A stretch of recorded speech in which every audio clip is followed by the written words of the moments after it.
ouvintes do Arquivo Maldito, depois de um hiato enorme, a gente está de volta e acompanhada dos amados e temidos vampiros.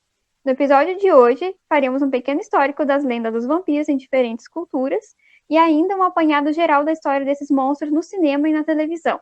A abordagem vai ser breve, mas o mais completa possível, já que são séculos de lendas e décadas de filmes e séries para falar sobre. Então a gente não vai conseguir cobrir tudo o que se tem para falar sobre vampiros, tanto nas lendas, tanto quanto na parte cultural, né, da indústria audiovisual, de como eles usaram os vampiros ao longo de décadas de cinema e televisão, mas a gente vai tentar cobrir o máximo possível, né. De novo aqui comigo, temos o arquivista do Arquivo Macabro, que vai ficar responsável pela parte do histórico, da origem dos vampiros e de como essa lenda aparece em várias culturas diferentes. Então, bora lá! Olá.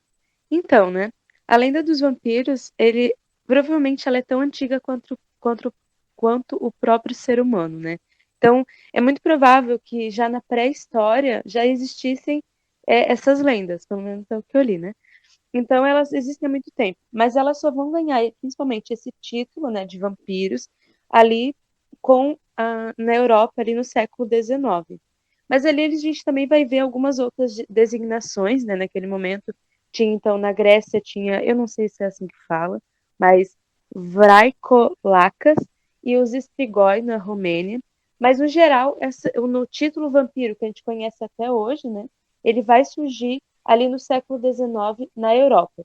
E aí vai ser como se fosse uma crise de histeria coletiva que vai se espalhar por tudo. Então, não era incomum se encontrar túmulos onde as pessoas estivessem enterradas com estacas no coração, onde os túmulos fossem revirados porque se acreditava que aquelas pessoas iriam virar vampiras depois de morte, né? Então se desenterrava aqueles corpos para colocar estacas.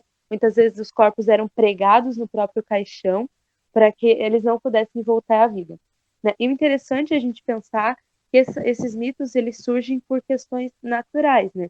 E aí tem algumas hipóteses, né, que podem ter dado origem a esse mito. A gente vai ter como primeiro o não conhecimento sobre a decomposição do corpo humano, né? E é muito interessante porque tem um livro que se chama Conhecendo a Vida de Mãos Dadas com a Morte, que lá a autora ela fala que existe acho que é nos Estados Unidos, um lugar lá que eles estão fazendo a decomposição humana. Então é um jeito novo de se enterrar, né? Para que o corpo venha aquela frase, né? Do pó viemos ao pó voltaremos. Então, para tudo que é nosso corpo, ele voltar diretamente da terra, né? E lá ela explica que eles testam diversos tipos de solo, porque isso interfere no tempo de decomposição, em como o corpo vai ser decomposto, né? Então, muitas vezes, lá na Idade Média, na Idade Média não, lá no século XIX, Idade Média, quando quiser. Eles abriam. Eu estou bem louca já nessa quarentena. Eles abriam esses túmulos e encontravam os corpos intactos, né? E aí se acreditava então que aquele corpo era de um vampiro. Mas muitas vezes era só por conta do solo, da temperatura, da umidade. Outras questões também muitas vezes se abriam esses túmulos e se encontravam os corpos com sangue na boca, o sangue no nariz, até os corpos, muitas vezes, enquanto ainda estavam, né, sendo preparados para o enterro, emitiam ruídos, alguns barulhos, mas eles não sabiam naquele momento que tudo isso se devia aos gases que o nosso corpo produz enquanto ele começa a se decompor, né?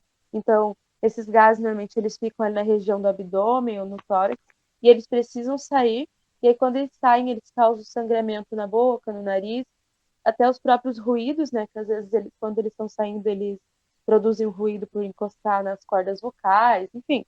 É o corpo humano, né? O corpo humano produz sons, e esses sons muitas vezes eram confundidos com barulhos produzidos por mortos-vivos, né? Por vampiros.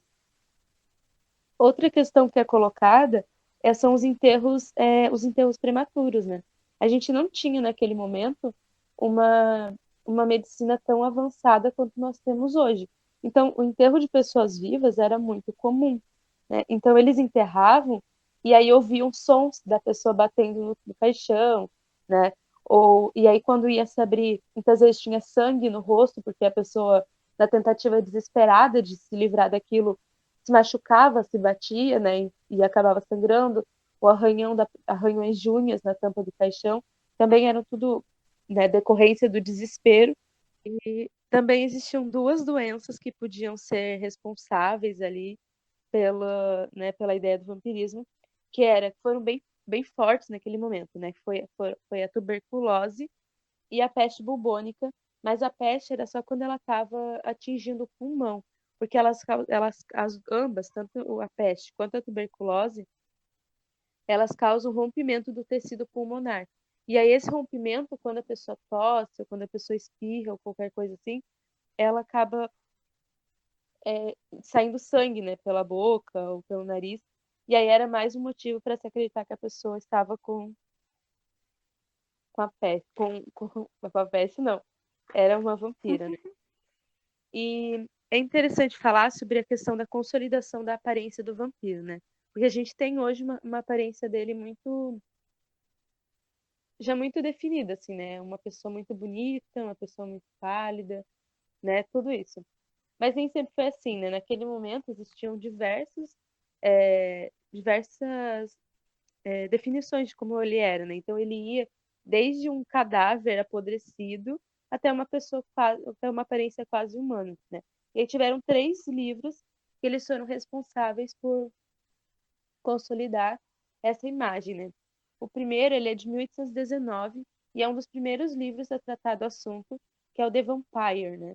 Depois a gente vai ter 1847, Varney, The Vampire. E aí, por último, lá em 1897, a gente vai ter o que provavelmente é mais lembrado e mais famoso, que é o Drácula, do Bram Stoker, né? Então, eles vão consolidar esse vampiro carismático, esse vampiro, né, sedutor, esse vampiro bonito. E aí isso a gente vai trazer até os dias de hoje na cultura, né, que a gente tem, principalmente na ocidental, né? Que é, e aí até a gente chegar no Edward Cullen, por exemplo. É, eu acho legal falar um pouquinho sobre dois personagens da história que eles realmente existiram e eles inspiraram o Drácula, né? O Bram Stoker a escrever o Drácula, que foi a condensa de sangue, chamada Isabel Báthory ou Elizabeth, né? O nome dela traduzido como os dois, que ela era uma condensa húngara, né? E ela foi acusada de uma série de crimes hediondos, como assassinato, principalmente de mulheres muito jovens, assassinato e tortura dessas mulheres, né? E depois ela foi condenada, ficou presa no castelo, enfim, ela foi condenada. Mas ela diz a lenda que ela tomava banho no sangue dessas mulheres para se manter eternamente jovem, né? Por isso que ela foi conhecida como a condensa de sangue. E outro foi o Conde Vlad, ou Vlad III, ou Vlad o Empalador, né? Que era o Conde da Valáquia, né? E ele foi muito importante em diversas guerras que aconteceram, né, na Romênia. E diz a lenda que enquanto ele via suas vítimas morrerem empaladas, né, ele, ele bebia o sangue delas com o intuito de como é que eu posso falar? De absorver a energia delas, né? A força. Né? Isso a gente também vai ter em diferentes culturas indígenas, né? Não só indígenas, mas diferentes culturas, onde se comia carne, né? Ou bebia o sangue para se absorver a força, né? Normalmente é o que se acredita em culturas antropofágicas, né? E essa parte aí eu encerro falando um pouquinho sobre o histórico, né? E aí eu quero falar um pouco sobre a questão dos vampiros em diferentes culturas, né? Como eu falei, eles são encontrados nas mais diferentes lendas, dos mais diferentes países, das mais diferentes culturas, né? E aí eu pesquisei um pouquinho sobre as lendas, não necessariamente com o nome de vampiro, mas é um vampiro, né, naquela cultura. Então, deixando claro que o vampiro, que a gente está comentando aqui, são tudo aquele ser, né, que sobrevive a partir se alimentando a partir da essência vital de outras criaturas vivas. Não necessariamente o sangue, mas geralmente é representado pelo sangue, né? Então, a gente vai ter, na Romênia, a gente vai ter o Varlock, que ele é uma criatura meio híbrida entre vampiro e lobisomem, né? E ele nasce a partir de um desvio de costumes, né? Então ele vai ser claro, né, o cadáver de um bebê não batizado, de um suicídio, de um casamento não oficial, de um casamento, de uma relação incestuosa, né? E a única condição, e também eles são transmitidos de forma hereditária. E a única forma de se evitar que um cadáver vire um Varlock é emergi-lo em água corrente logo após a morte, né? E aí a gente não pode esquecer que, segundo a lenda do vampiro, um vampiro não pode atravessar água corrente, então talvez tenha algo ligado a isso. Então, durante o dia, esse Varlock ele é igual a uma pessoa comum, ele se assemelha a uma pessoa comum, só tem a pele pálida, né, a pele bem seca, o cabelo escuro, e talvez os olhos sejam o que mais denuncia eles, são ferozes. E durante a noite, então, ele assume a verdadeira forma dele, que é a forma de um caçador, e ele caça principalmente na forma astral dele, fazendo projeção astral. É interessante porque nessa lenda da Romênia, o Varlock ele seria responsável pelos eclipses, né? Porque ele tentaria caçar a lua para se alimentar do sangue da lua, e ele é sempre derrotado por ela. E como se a lua morresse, né? Se a lua fosse devorada pelo Varlock, a humanidade encontraria o fim. Eles acreditam que era Deus que enviava essa criatura para fazer o ser humano se arrepender dos pecados. É bem legal, né? Aí a gente vai ter, nas Filipinas, a gente vai ter, gente, eu não faço ideia se estou falando isso certo, mas é Manamangal.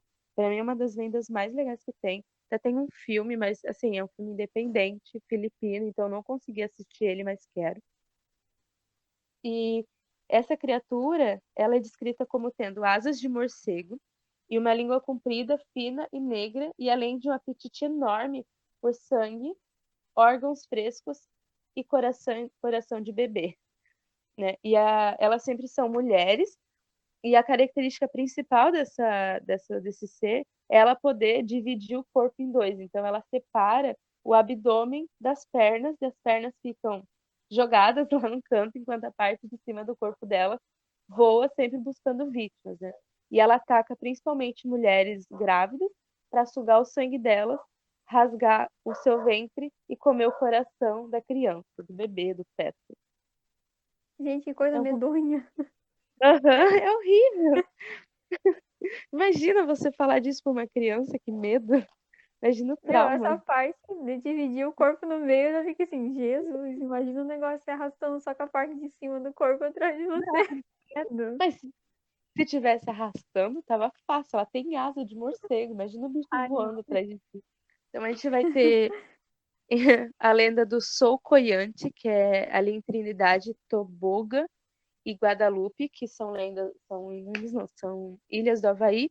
E essa criatura, então, ela durante o dia ela parece uma mulher idosa, uma pessoa frágil, só que durante a noite é que ela se revela, né? Ela pode tirar a própria pele e colocar em um morteiro, e ela passa então a ter a capacidade de assumir a forma de uma bola de fogo e voar pela noite buscando suas vítimas, né? Na forma dessa bola de fogo, essa criatura ela consegue entrar nas casas, né, através da fechadura da porta ou qualquer greta que tenha na casa, e aí ela suga o sangue de uma pessoa numa quantidade a ponto de matar aquela pessoa, transformando ela em uma solcoiante, ou então a pessoa vai morrer mesmo e aí deixar essa criatura pode assumir aquela pele. Outra lenda bizarra, né? Aí Bastante, bem diferente, né? a gente vai ter a Adze, que essa lenda é do povo Eués, eu não sei se é assim que fala, perdão. É uma lenda de Gana e Toga, né? São dois países africanos. E aí fala que essa criatura, o Adze, na natureza ele tem a forma de um vagalume, né? Porém, se essa criatura for capturada, ela assume a forma humana, né? E na forma de vagalume, então, ele consegue passar pelo. É bem parecida com a outra lenda. Ele consegue passar pelos buracos das fechaduras da casa durante a noite e suga o sangue das pessoas, né? A vítima só tem um destino, que é a morte. Ela vai morrer. E na forma humana, quando ela assume essa criatura, ela pode possuir seres humanos, né? E aí, se sabe que uma pessoa está possuída por esse ser quando começam a acontecer coisas ruins com a família dessa pessoa ou com alguém que essa pessoa tinha inveja. Então, começa a morrer parente, criança, esposa, e o principal é o empobrecimento dessa família. Olha só. Alguma coisa assim eu nunca tinha ouvido, né? Porque geralmente a gente só vê a mesma parte do tomar o sangue, ali, beber o sangue da pessoa, mas no geral não tem, tipo, uma maldição que afeta a vida delas no diário, assim. E aí a gente vai ter no Suriname também uma lenda muito parecida com a anterior, que é a Azema, que também é a questão, durante o dia vive muito parecida com a outra lá, né, do Socoyante. Então, durante o dia ela vive uma vida comum, uma vida em sociedade, uma pessoa comum, né, sempre com uma aparência idosa, né? E quando cai a noite, então ela remove essa pele e aqui ela assume a forma de uma bola de fogo azul. E aí, na forma dessa bola de fogo azul, a criatura ela vaga pelo lugar, né, para sugar o sangue das pessoas. E se a criatura gostar do sangue dessa pessoa, ela vai voltar noite após noite até a pessoa morrer. E aí, para acabar, eu trouxe. Não, tem mais dois, perdão. O Jiangxi, eu não sei se é assim que fala, porque é lá na China. E essa pra mim é uma das mais curiosas, porque ele é uma mistura de zumbi com vampiro, né? E aí a criatura ela surge a partir de uma alma infeliz, de uma alma que não encontrou sossego, né? Porque teve uma morte violenta, ou porque foi assassinado, uma morte muito dolorosa, né? E essa pessoa ela começa a assombrar o mundo dos vivos e ela não vai ter descanso. Só que eles são uns personagens pelo menos engraçados, assim, porque a criatura ela é como ela morreu, ela tem o rigor mortis, então ela não consegue abaixar os braços. Ela anda sempre com os braços para frente e pulando porque ela não consegue dobrar os joelhos. E ele ataca as pessoas para sugar o ki delas, que seria a energia vital, né? E aí isso tudo durante a noite. Durante o dia ele fica dentro do caixão, se escondendo em lugares escuros. E aí para acabar a gente tem essa criatura ela parece bem de desenho assim, né? E Sim. para acabar, uma das que eu mais gosto particularmente, que é a do Encourado, que é o vampiro brasileiro, né? Uma lenda do norte, nordeste, norte ou nordeste, agora não consigo lembrar, perdão, porque eu li faz tempo sobre ela. E essa lenda, ela conta sobre um ser que tem, hoje atualmente ela não é mais tão conhecida, assim, né? Mas era um ser que fedia a sangue, tinha muito cheiro, um cheiro muito forte de sangue, né? E ele sempre vestia roupas pretas de couro, parecia muito com um cangaceiro. E aí, quando ele chegava numa determinada cidade, as pessoas sabiam, porque o cachorro tinha medo de sair dentro de casa, ele passava o dia inteiro chorando de dor, as galinhas paravam de pôr ovos. E para acalmar essa criatura que atacava pessoas para sugar o sangue delas, principalmente as que não iam à igreja, as não batizadas, e aí esse era um dos motivos pelos pais batizarem os filhos com medo deles serem atacados pelo encorado. E ele, para expulsar ele da cidade, então se dava como oferenda presos, prisioneiros, pequenos animais e até crianças. E uma das formas de expulsar ele de uma cidade também era dando uma galinha preta ou um galo vermelho pro encorado. E aí ele ia embora da cidade, porque ele não podia ser derrotado. Não se sabe como derrotar o encorado. Você tinha como afastá-lo, convencê-lo a ir embora, mas não como derrotá-lo. E essa é uma lenda brasileira. Eu acho ela muito legal. Nossa, é muito bom que eles dão assim, sem dó nem piedade, né? Não Da leva, criança lá, pois leve, criança. já que não tem como, né, derrotar ele, não faz mal, leva uma criança ali de vez em quando, que não tem problema. E aí a minha parte é isso mesmo. Então, para começar a falar sobre as adaptações, né, da história dos vampiros para a cultura popular, né, eu vou começar a falar um pouquinho da literatura bem por alto, para poder chegar na parte do cinema e da televisão, né? Então, como você já falou também um pouco, né, a popularização das histórias de vampiros, ela veio com o Drácula do Bram Stoker, mesmo que ela não seja a primeira história de vampiros a ser escrita e ficar famosa, né? Como você já falou, teve a história do Varney o vampiro, teve um poema até também, bem antigo, que se chamava O Vampiro, e a ideia de vampiro que a gente conhece hoje, que é bem mais próxima do Drácula do Bram Stoker, começou com o John Polidori, com o livro O Vampiro, né? Que ele colocou um vampiro mais aristocrata, nobre, que era mais sedutor, assim, né? E esse livro, uma curiosidade, é que ele foi escrito na noite em que a Mary Shelley, o Percy Shelley, o Lord Byron e o John Polidori estavam se reunindo na casa do Lord Byron e deu aquele incidente lá, né, que eles ficaram presos e se desafiaram a escrever histórias de fantasmas. E aí só 2 histórias meio que saíram desse encontro, né, que foi o Frankenstein da Mary Shelley e o Vampiro do John Polidori, que rola boca miúda, que se inspirou na figura do Lord Byron para construir o Lord Ruthven, né, que é o protagonista, o vampiro da história, né, porque era um Sim. boêmio ali, né, então dizem que a inspiração foi o próprio Lord Byron. Eu li essa história, O Vampiro, do John Polidori, e eu achei ela bem legal. Ela é bem semelhante mesmo à ideia do vampiro que o Bram Stoker vai trazer no Drácula. É uma história bem dinâmica, assim, para um linguajar, né, do século XIX. Ela é bem sossegada para ler. E Uhum. outro livro que também, assim, foi uma inspiração muito forte para o Stoker foi o livro do Sheridan Le Fanu, não sei se assim se pronuncia, que é a Carmila, a Vampira de Karnstein, que é de 1872. E ela vai ser, Aham. então, o primeiro exemplo de vampira feminina, né, que vai ficar Ah, isso é famosa. Então, acho importante trazer esse exemplo dela, né, já que o Drácula vai ser o grande vampiro e é uma figura masculina famosa, né, e a Carmila, ela seria o equivalente, vamos dizer assim, ao Conde Drácula no mundo dos vampiros culturais aí, mas ela nunca ganhou o mesmo reconhecimento, né, do povo, né, porque o Drácula é o personagem mais adaptado da história, né, mais adaptado que o Sherlock Holmes, ele mais adaptado que o Batman, né, é o personagem mais popular da cultura, né. E a sim. Carmela, ela nunca alcançou, né, esse mesmo reconhecimento, apesar de ter sido uma das fontes de inspiração para o Stoker escrever a história dele, né? Então, vai ter bastante coisas próximas também, né? A ideia de uma vampira que não é monstruosa, né? Então, vai ter aquela coisa da sedução também. Muita gente lembra da Carmela por ela ser uma vampira lésbica, em teoria, né? Já que o livro foi escrito no século XIX, então, explicitamente, ninguém ia dizer que ela era realmente lésbica. Mas hoje em dia, né, a comunidade LGBTQ, elas retomaram essa figura da Carmila por ela ter essa aproximação com o universo homoafetivo, né? Aham. Então, depois de todas essas histórias terem sido escritas, o Stoker vai escrever o livro dele, que vai ser a história de vampiro mais famosa do mundo até hoje, né?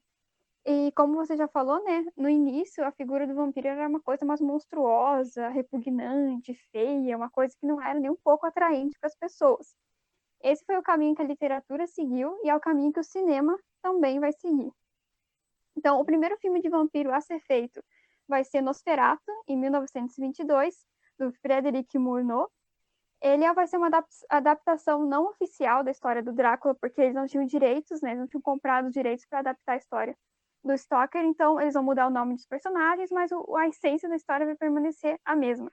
Só que acontece, né? Esse vampiro do Nosferatu, ele vai ser um vampiro feio, ele não vai ser um vampiro que as pessoas vão olhar assim, né? Não vai ter aquela coisa da sedução, ele vai ser mais um monstro mesmo. Né? Você vai olhar e você vai saber que ele é uma coisa monstruosa, né?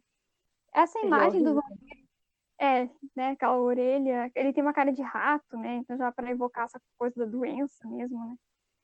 Então essa imagem do vampiro como uma coisa repulsiva vai ser quebrada 10 anos depois, mais ou menos, com o lançamento do Drácula estrelado pelo Bela Lugosi, né? Eu acho que é a figura do Drácula mais famosa até hoje, né? Acho quando as pessoas pensam em Drácula, visualmente é o rosto do Bela Lugosi que elas veem, as roupas, tudo, né? Eu acho que ele é com certeza a pessoa, né, o ator que imortalizou o Drácula Sim. visualmente, né, no cinema. E era a primeira vez, então, que o vampiro aparecia como um aristocrata, sedutor, atraente, educado, então já não tinha mais a questão da monstruosidade tão forte, né? Então, alguns anos depois, em 1958, com o surgimento do cinema em cores, a produtora Hammer, que vai ser a que mais vai adaptar a história do Drácula para diferentes abordagens, vai colocar o Christopher Lee no papel do Drácula. E esses filmes, eles, por conta de serem coloridos, eles vão trazer uma carga muito maior de sangue e violência, porque você tinha o apelo, né, visual ali da cor, de poder mostrar o vermelho do sangue e de poder apelar mais para esse sentido visual das pessoas. Ele também vai ser um filme muito mais com sexual, né? Vai ter um teor sexual muito maior do que era permitido, né, fazer lá nos anos 30, 40, com as adaptações estreladas pelo Bela Lugosi. É bom frisar também, né, que em 1960 a Carmila também vai ser adaptada para o cinema. Não dá para falar de todos os filmes que fizeram do Drácula e não dá para falar de todos os filmes que fizeram da Carmila. São mais de 25, pelo que eu consegui levantar, de filmes que adaptam a Carmila, mesmo ela sendo menos conhecida, né, que o Drácula. São muito mais que 25, inclusive um saiu recentemente que eu consegui assistir, dirigido pela Emily Harris, que é um filme muito bonito, assim, muito delicado e muito triste até, que eu recomendo para quem conseguir encontrar, mas é bem difícil, os filmes dela, da Carmila geralmente são bem difíceis de encontrar, e eu recomendo um blog para quem quer conhecer um pouquinho mais sobre a história da Carmila, que é o blog Reminiscências de um Lorde Velho, que serviu de referência para minhas pesquisas. Ele tem um texto, né, o autor do blog tem um texto chamado Os Leves Passos de Carmila, maratonando as adaptações do clássico de Sheridan Le Fanu, em que ele faz um levantamento de tudo que ele conseguiu ter ali acesso de adaptações a Carmila, e faz um review de cada um desses filmes e séries. Enfim, né, são, como eu falei, uma infinidade de coisas, tá, gente? É muita coisa mesmo. Nesse meio tempo aí, né, dos anos 30, 50, 60, o que mais teve foi a adaptação do Drácula e da Carmila. Qual o nome do filme que Durante o nome desse filme que eu assisti Isso. é Carmila, só é o título, é o nome da vampira. Mas assim, tem muitas. Tem uma websérie que eu também quero ver que parece bem legal, que é Carmila, eu acho que é a vampira, eu não tenho certeza. Mas esse acho que é um pouquinho mais fácil de achar, que é em formato de websérie, talvez até tenha no YouTube. E parece bem divertida, porque é uma adaptação mais jovem, mais descompromissada, assim, não é tão de terror, né? Já esse da Emily Harris, ele é mais pesado, ele é um filme mais de terror e ele é mais dramático também. Mas eu achei um filme muito bonito, é um filme muito poderoso, assim, nas mensagens dele, e eu gostei bastante. Então, durante as décadas de 60, 70 e 80, os vampiros vão receber as mais diversas abordagens, né? Indo das mais animalescas às mais psicológicas e ambíguas.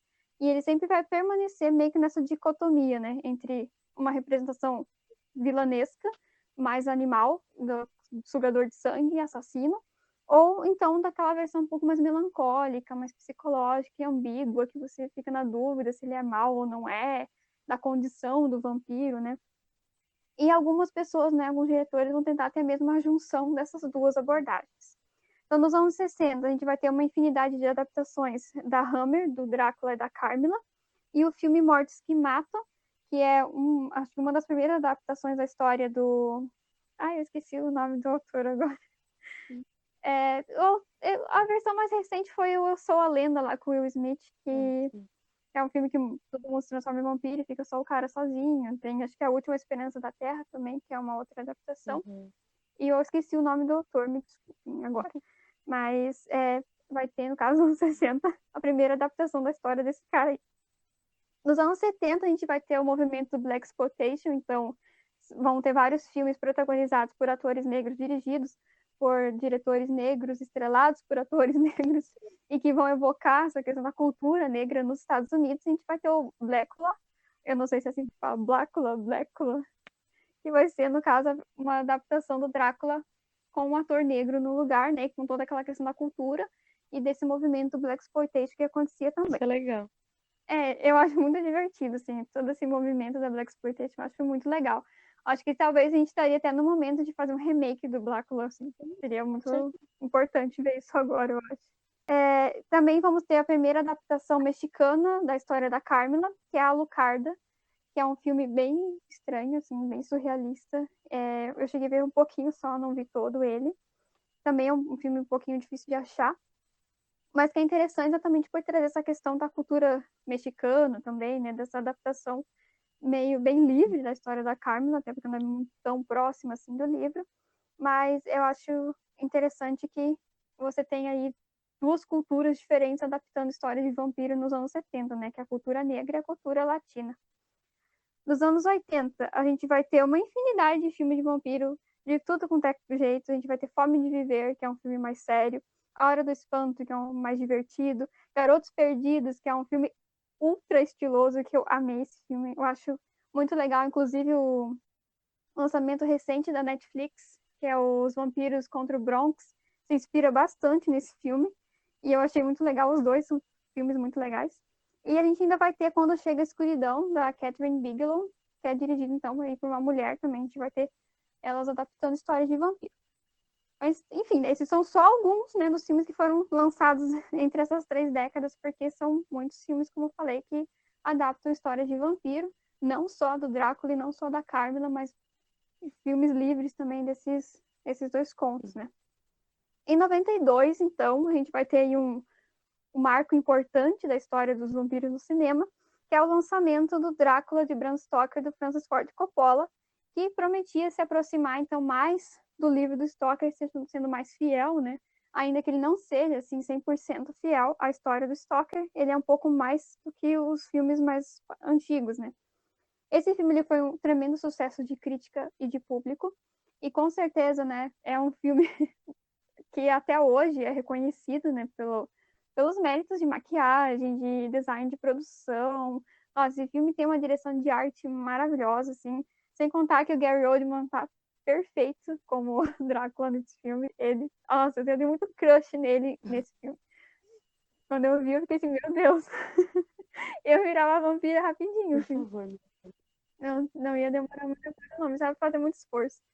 E eu acho que é um filme que ele tem muitos méritos. Eu acho a trilha sonora dele ótima.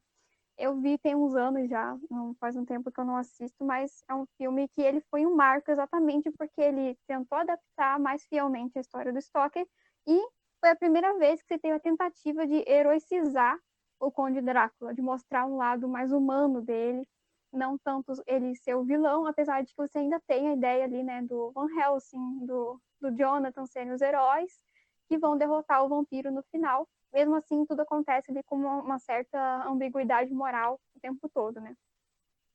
Mas ainda era só uma coisa ensaiada, o Drácula ainda era o vilão da história, ainda era assassino, ainda bebia o sangue das pessoas, não se questionava muito sobre isso, a gente vai ter os vampiros que matam bebê, umas coisas assim. Então, ainda não é completamente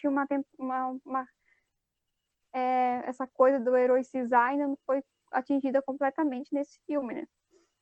Os vampiros eles só vão se tornar definitivamente heróis de suas próprias histórias em 96, com o lançamento da Entrevista com o Vampiro do Neil Jordan, que adapta um dos romances, né, da Anne Rice, que é uma escritora também de referência no que se fala de vampiro.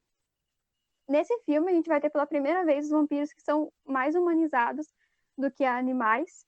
Eles vão ter conflitos internos, eles vão se questionar o tempo todo sobre a função deles no mundo, sobre a condição de ser vampiro, as motivações. Eles têm outras questões além da busca pelo sangue humano.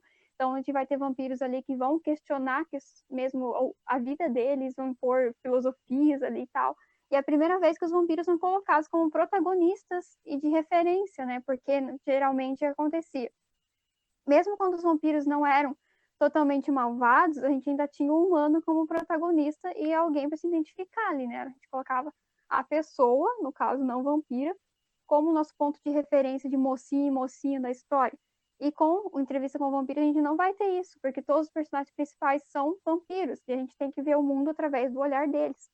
Então, é a primeira vez que isso vai acontecer, isso vai ser, tipo, crucial para coisas que vão acontecer depois também, né? Vai ser a primeira vez que a gente vai ver vampiro como mocinho, e sem entrevista com o vampiro, pro bem ou pro mal, a gente não teria várias produções Sim. posteriores a ela, né? Inclusive Crepúsculo, né? Goste ou não, Crepúsculo, ele precisava dos livros da Anne Rice para existir, porque o Edward Cullen não teria recebido simpatia da mesma maneira que ele recebeu se a Anne Rice não tivesse pensado em Sim. personagens como o Lestat, né? Pra gente ter ali simpatia É por que sim, eles. gostando ou não. Ai, Em perdão. seguida, Não, você ia falar que a gente gostando ou não, e acho que isso independe de tudo, né? Em Crepúsculo, a gente também já tem um outro tipo de vampiro surgindo, né? Que é um vampiro uhum, extremamente humanizado, né? Ele não perdeu a parte humana dele. Então, assim, não tô dizendo que são os melhores filmes e os melhores livros, mas faz parte da história dos vampiros no cinema, né? sim, é importante falar, né? Já chegamos lá, É, inclusive, né? Tenho meu pontos aí dos anos 2000, sim. né? Nos anos 90 ainda, né, outro ponto importante da história dos vampiros no cinema foi o lançamento de Blade, o Caçador de Vampiros, que traz, né, a primeira adaptação de sucesso de um quadrinho da Marvel, que foi outro filme crucial também. Sem Blade, a gente não teria todos os filmes da Marvel que a gente tem hoje, porque esse filme foi sucesso de público e crítica também. Então, eles mostraram, opa, adaptar quadrinho pode ser lucrativo, pode dar certo, então vamos tentar de novo. E Blade, né, coloca um protagonista negro como vampiro e caçador de vampiro ao mesmo tempo. Então a gente já tem aí uma outra forma de enxergar o vampiro, né? Eu amo Blade 1 e 2, o 3 nem tanto, porque é uma bagunça aquele filme. Eu morria, Mas Blade 2, que é dirigido pelo Guilherme Del Toro, é eu maravilhoso. morria de medo do Blade quando eu era criança. Eu não sei porquê, mas eu tinha muito medo dele. Inclusive, eu tinha pesadelo com ele. Eu Sério? morria de medo dele, morria de medo dele. Eu amava esses filmes, tipo, assistia direto. Assim. Nossa, eu tinha muito medo. Pra mim, Blade 2 ainda é um dos melhores filmes de vampiro que existe. Blade 2 é muito bom. Eu confesso que eu nunca assisti nenhum. É a coisa do Guilherme Del Toro. Confesso que eu nunca assisti nenhum, porque eu tenho medo de voltar a ter medo. Porque eu morria de medo. Morria de medo do Blade. Eu tinha muito medo dele. Eu não faço ideia. Hoje em dia, o primeiro não envelheceu tão bem na parte de efeitos visuais e de coreografia de luta, é tudo muito ensaiado, assim, tu vê hoje que aquilo ali é mesmo, assim, muito falso. Mas o segundo, que é do Guilherme Del Toro, envelheceu maravilhosamente bem, tipo, as questões do filme ainda são relevantes. Maquiagem, efeitos, tudo, assim, perfeito, né? Mas é porque é Guilherme Del Toro, Ele né? usa bastante. Eu acho que esse diretor ele usa muito efeito prático também, né? Então, efeito prático envelhece melhor do que. Com certeza. É. Enfim, né? Os anos 2000, então, a gente vai ter aí também o advento da série de televisão, né, popularização da série de televisão, e não vai demorar muito para os vampiros migrarem para essa mídia. Então, a gente vai ter várias séries que vão abordar a questão dos vampiros.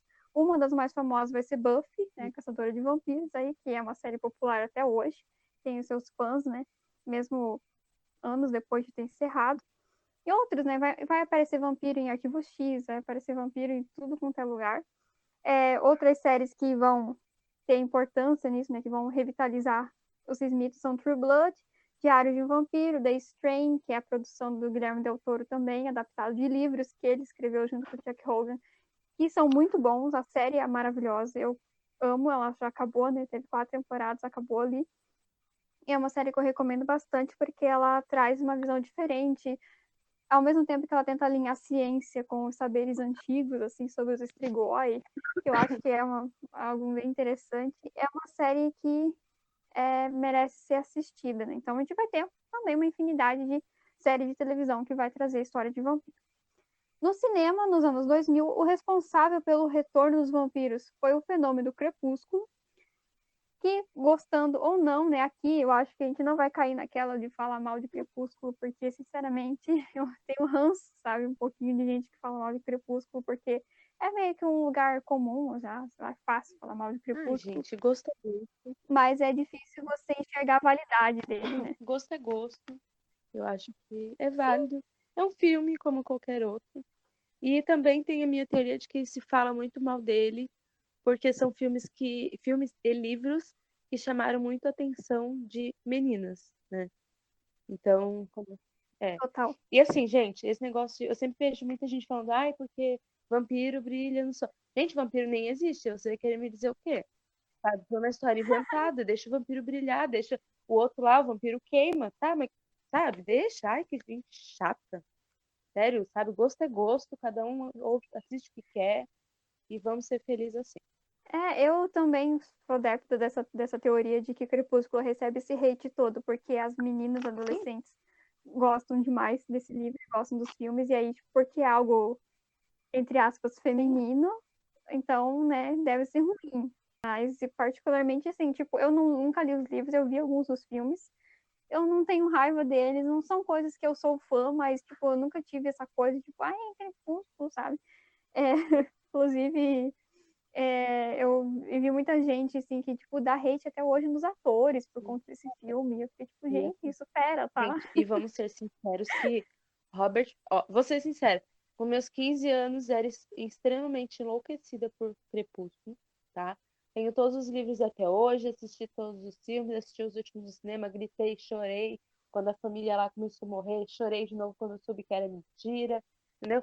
Só que assim, ai, gente, sabe? Deixa as pessoas gostarem das coisas. Porque não faz sentido, sabe? É tipo uns haters, assim, tipo, hater. Ai, eles brilham no sol. Gente, vampiro não existe, sabe? Não existe regra pra vampiro. Quando ele começou, ele era um ser feio. Aí, de repente, se tornou um ser lindo. Por que que a autora não pode fazer mudanças também? Sabe? Deixa o filme, deixa as pessoas. Hoje já não é mais um filme que eu coloco pra assistir. Claro, não é mais um livro, né? Eu tenho 22 anos já, né? Mas, e também, assim, não se dá pra assistir Crepúsculo, por exemplo, achando que você vai assistir um Drácula, né, gente? É uma história de romance água com açúcar, que tem, né, todo o caminho ali que o herói deve fazer, então, sabe, é hate desnecessário. Tem que lembrar que o público-alvo, né, da autora era um público jovem, era um público adolescente, infanto-juvenil, né? Então, ela não estava tentando atingir pessoas mais velhas, ela não estava tentando escrever uma obra assim transgressora que reinventar a literatura também, né? Ela estava querendo escrever uma história de vampiro divertida ali, pronto, né? Não precisa... Ai, gente, não precisa tudo ser assim tão pesado e tão sério o tempo todo, né? Então, acho que o mérito de Crepúsculo foi revitalizar o mito do vampiro, que andava meio capengando ali, né? Trouxe um público jovem para se interessar por um mito e por um ser monstruoso que é secular, milenar, que já não tinha muita coisa nova para Sim. falar. Então, ela teve esse mérito de fazer adolescentes se interessar por história de E eu vampiro, acho gente. válido. Então, tipo, quantas pessoas podem dizer que Sim. foi a mesma E coisa? assim, acho válido a gente falar sobre um ator específico, que é o Robert Pattinson, que faz o Edward Cullen. Gente, esse ator, ele é incrível, né? Ele já tinha feito, obviamente, Sim, Harry Potter, ele tinha feito o Cedrico, né?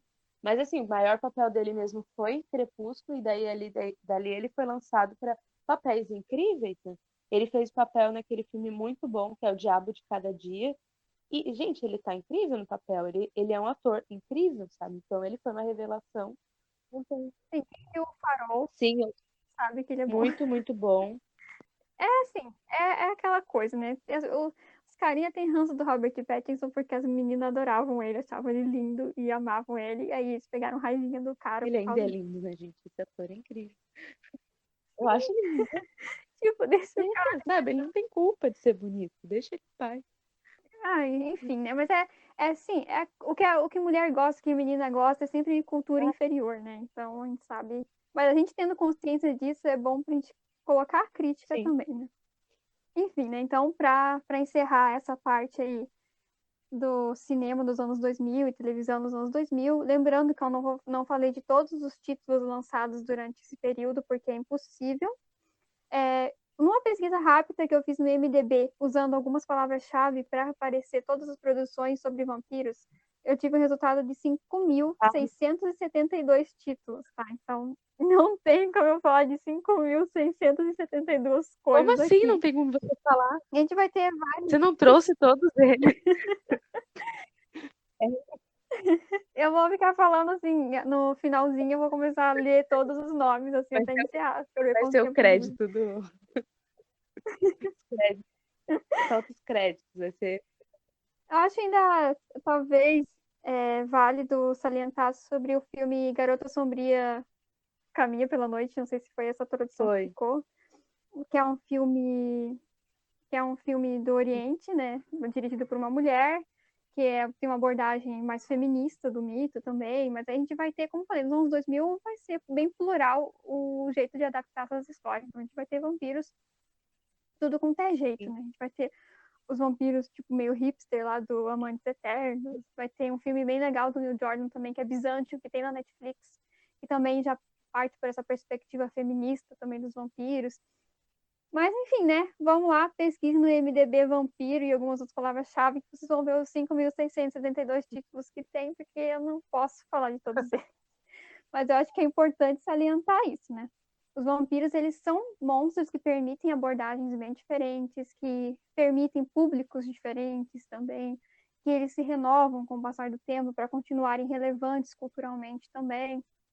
Então, tem vampiro para todos os gostos possíveis e imagináveis que a gente possa aqui pontuar, né? Então, eu acho que o principal a gente falou, né, sobre a questão da origem desse mito, de como ele se manteve importante e vivo em todas as manifestações culturais, livro, cinema, série de TV e por aí vai, né? Se a gente for falar também influência na música, que os vampiros têm também já é outra história, mas enfim, né? É muita coisa mesmo. Como eu falei, a gente ia fazer um apanhado geral. Eu acho que a gente conseguiu contemplar os pontos mais conhecidos, né? Aquele pontos de virada também da história deles. Sim. E eu acho que é isso da minha parte. Da minha também. Então partimos para as Vamos partir dicas. para as dicas, então.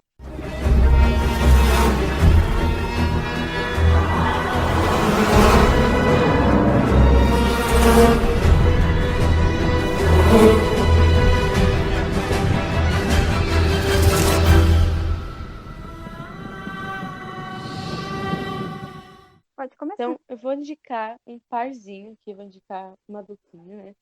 Que vai ser o livro do Drácula, que é um dos meus livros preferidos. Eu gosto demais desse livro. Eu li ele quando eu tinha lá meus 14, 15, 16 anos.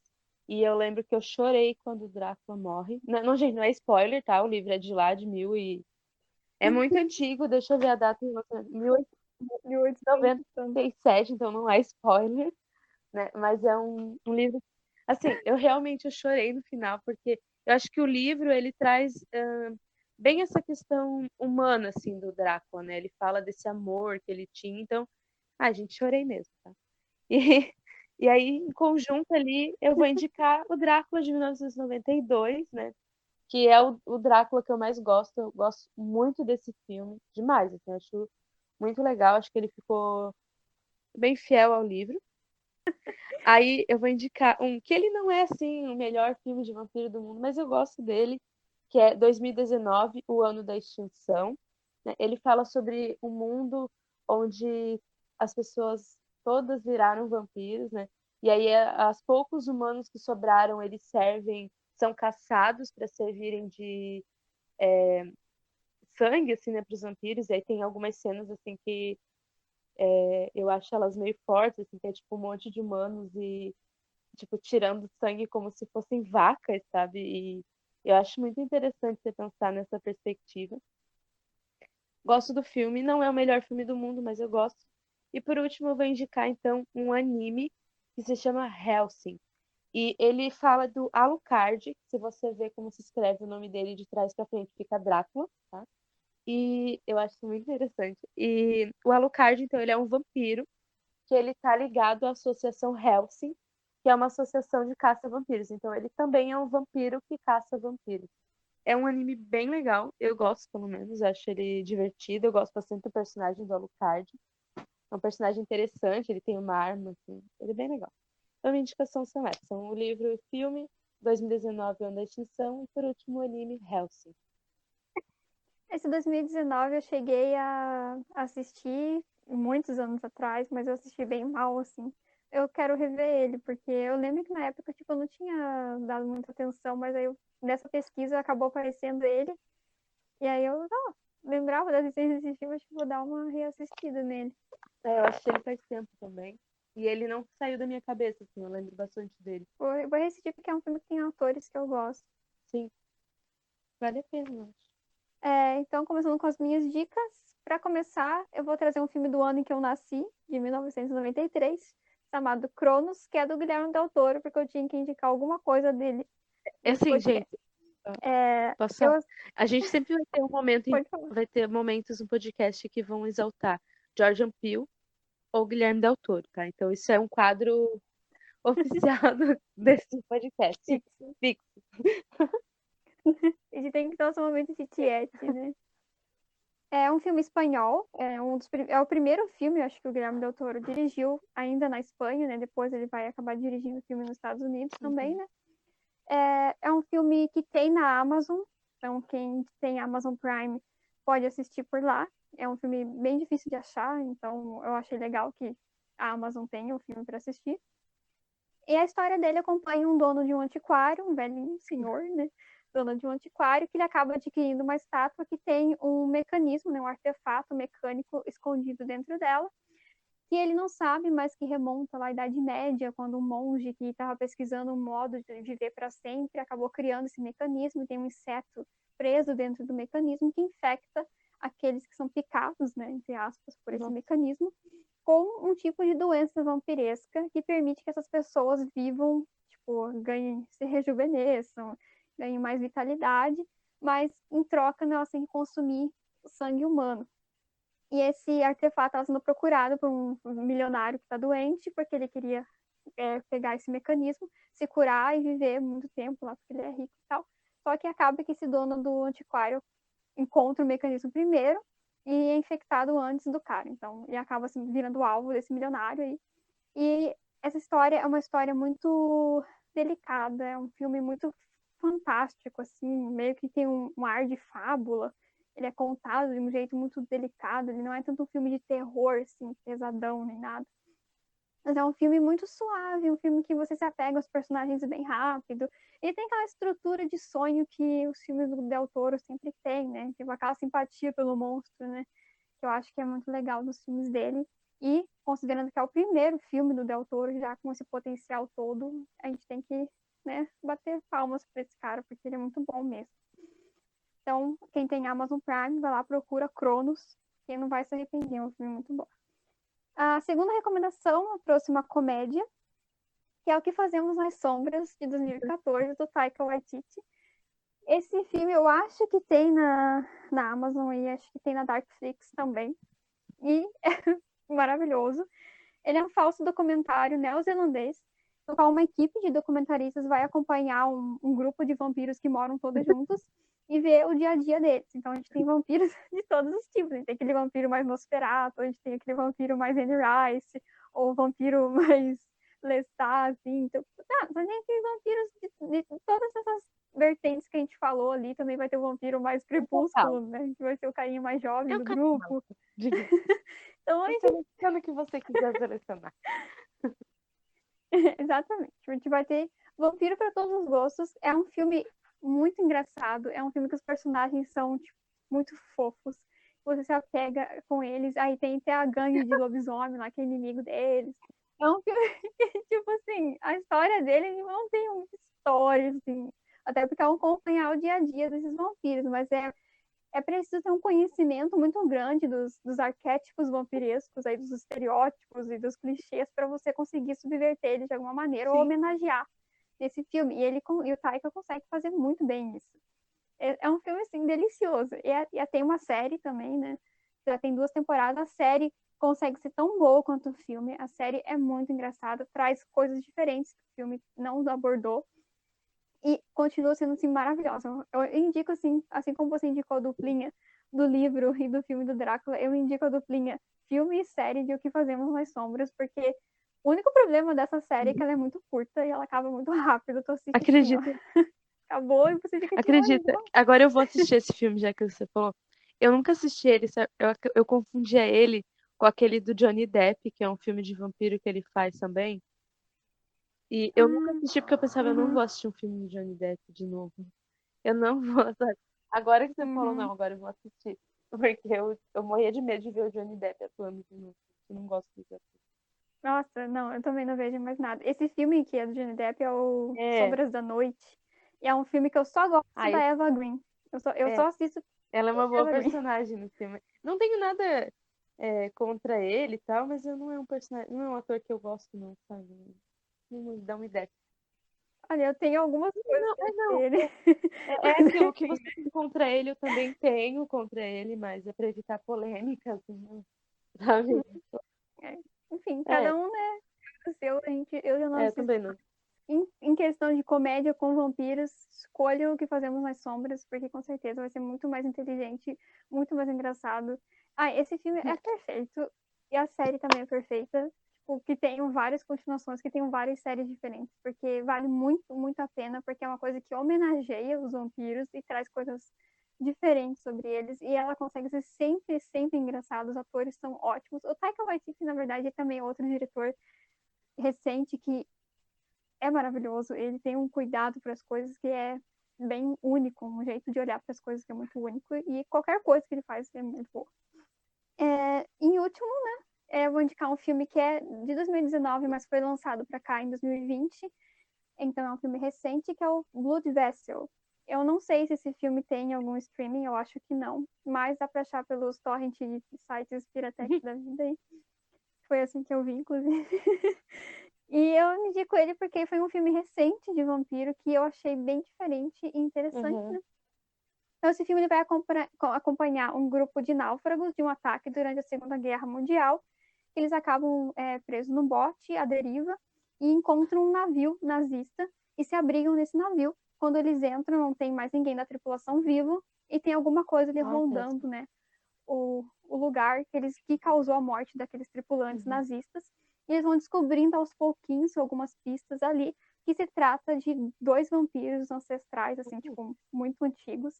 E eu achei legal desse filme que ele vai trazer uma abordagem dos personagens de Segunda Guerra não tão clichêzona como a gente está acostumado a ver, então não vai ter, tipo, americano herói, é um filme de produção australiana, então ele não vai cair tanto nisso, a gente vai ter um personagem soviético que vai ter um destaque bem grande na história, que é o meu personagem favorito, porque ele vai falar bastante da lenda dos Strigoi, então o vampiro vai ser chamado de Ah, Strigoi nesse legal. filme, que é uma lenda que eu gosto bastante, que é uma versão, né, dos vampiros que eu acho muito legal, que é por isso que eu gosto muito das abordagens do Guilherme Del Toro para essa história, porque ele geralmente traz Uhum. isso, né? É um filme que é uma maquiagem muito boa dos monstros, tem um suspense bem legal até você descobrir o que é que está acontecendo no navio, como eles vão derrotar o monstro no final, e você se apega também bastante aos personagens. Ele tem um tempo de desenvolvimento bem bacana, e ele meio que é o que traz um pouco daquela aura antiga dos Ah, isso tá vampiros, legal. aqueles vampiros que são mais monstros, não são tão humanos, assim. Então, é um filme que eu recomendo para quem conseguir achar na internet para assistir, ou que se acabar aparecendo em algum streaming da vida aí, e assista Blood Vessel. É um filme que com certeza vai ser tipo um bom tempo ali que tu vai passar assistindo. Não é um filme que assim, nossa senhora, reinventou o gênero nem nada, mas essa homenagem aos filmes mais antigos e tal, aquela versão mais clássica dos vampiros, eu achei muito bacana. E até por ser uma produção australiana, ele tem toda uma identidade própria também. Eu, a- Então é eu isso acho que aí. vale uma menção, entre muitas aspas, honrosa, das duas séries do Drácula que tem, né? Tem aquela que tá na Netflix, 3 episódios. Uhum. Particularmente, é muito pessoal meu, eu gosto muito dos dois primeiros episódios, o último eu já não gosto tanto, mas Sempre a eu acho discordância. incrível o fato de Van Helsing ser uma mulher. Eu curti bastante essa Então, eu minissérie. gosto dela, só o último episódio que não me pegou muito, mas não é uma série que eu diga assim, que série horrível, não, ela é muito boa. E os dois primeiros episódios eu falo que ela tem aquele clima bem sombrio, né? E aí, gente, a Van Helsing ser mulher pra mim foi o ponto alto dessa série. E a outra série do Drácula, que eu esqueci de onde que ela é, mas ela é uma série de uma Da acho que BBC. sim. É uma série de uma temporada só, mas é uma série que eu gostei bastante do personagem. Gostei do ator que fez o Drácula. Essa eu não cheguei a ver, agora na Netflix eu consegui terminar toda É, da ela. Netflix eu acho que eu assisti em um dia, assim, porque eu queria saber o final. Não me agradou muito, mas gostei. Não é horrível. Mas, como eu disse, o ponto alto pra mim é o Van Helsing ser mulher. Ah, mas se a gente for, como eu falei, se for falar de todas as séries e coisas que existem, foi muito difícil fechar três indicações, sabe? Tipo assim, eu lembrava de uma coisa e pensava assim, não, vai ser essa. Aí eu lembrava de outra, não dá pra não É, indicar aquela. Foi muito difícil, porque tem muita coisa interessante sobre sim, vampiro, muita coisa quando divertida eu e tava tal. fechando as minhas indicações, eu pensei, tinha tanta coisa que eu pensei, não, vou levar 3 formatos diferentes, assim, pelo menos, né? Aí trouxe o livro, o filme e o anime, mas assim, risquei e escrevi novos várias e várias vezes, porque tem tanta coisa e são bons, não todos, né? Tem um específico, um ator que eu não gosto. Nossa, se a gente for listar os filmes ruins de Aham. vampiro, e as séries ruins de vampiro, também dá pra fazer outro Ah, não, a episódio gente só vai com isso. ficar até semana que vem fazendo aí. Você já vai ter que ficar algumas horas falando o nome dos 5.000 e não sei quantos filmes. Né? Eu vou deixar, vai lá, eu vou deixar o link do MDB na descrição, pessoal, vai lá e pesquisa, né? Porque, gente, é muita coisa. Então, eu acho que é isso, né? Então, é isso, gente. Esse foi o nosso episódio dedicado aos vampiros. Como eu disse no começo, a gente não raspou nem, sei lá, 50% de tudo que já foi feito e produzido, mas a gente acho que deu conta de falar do principal. E eu espero que vocês tenham conhecido coisas que vocês ainda não sabiam, né? Curiosidades sobre as lendas, sobre a origem desse mito, ou alguma coisa dentro da história do cinema, da literatura e da televisão que vocês ainda desconheciam, né? Não se sintam mal se a gente deixou escapar algum filme favorito de vampiro de vocês. A gente não falou de alguma série que vocês achavam que era tipo obrigatório falar, porque como eu disse, é muita coisa mesmo, então a gente teve que se limitar aos pontos de virada aí, Sim. né? Para poder dar conta de falar pelo menos uma coisa que fizesse sentido e fosse coesa no final, para não ficar se arrastando também. Então, espero que vocês tenham gostado, que vocês vão lá na nossa página do Instagram, né, do Arquivo Macabro e do Arte Maldita, e sigam a gente, curtam, comentem o que vocês acharam do episódio, e vai estar disponível no Spotify e em algumas outras plataformas de podcast, também vai estar disponível no YouTube e muito em breve. Assim que a gente conseguir fazer as edições, a gente vai estar disponibilizando lá. E comentem, compartilhem com quem também é fã de vampiro, assistam as nossas indicações de filmes, leiam os livros que a gente falou aqui também, se puderem. Acompanhem o blog lá do Reminiscências de Lorde Velho, porque ele tem muita coisa legal sobre o vampiro, não só sobre a Carmila. É um blog muito, muito, muito interessante. Enfim, espero que vocês tenham se divertido, que tenham aprendido alguma coisa, que tenham gostado e até a Tchau e próxima. uma mordidinha pra você.